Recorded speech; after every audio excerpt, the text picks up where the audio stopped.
The underlying technology is an enabler, and so an enabler is one part of it. There has to be an absolute appetite, and so there's a whole education component that I think needs to take place.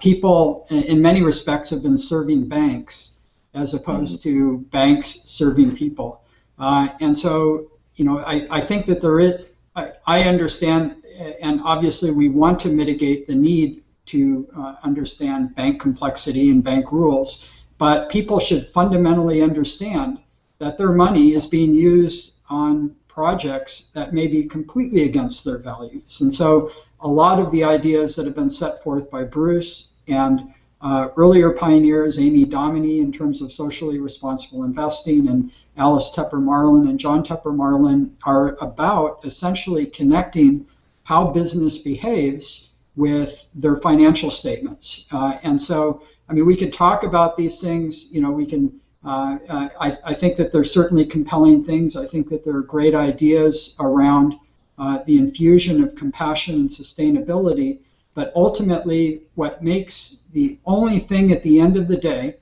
to Bruce's point about GM and Tesla, is essentially a declining revenue and declining margin. I mean, we look at a case study like Costco versus Walmart, and to me that's a classic case study. On one hand, you have an absolute giant that abuses its workers, it abuses its supply chain, and does everything they can to effectively maximize profit.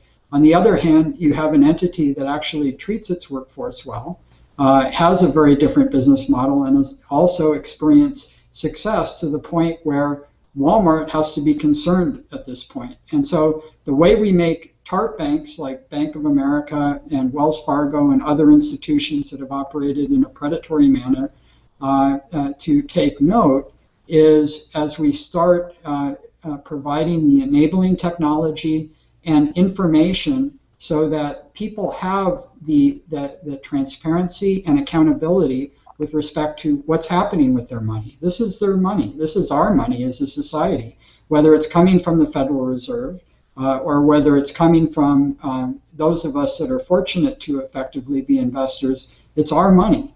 And so for whatever reason, people have had cognitive dissonance with what is happening, how our money is invested.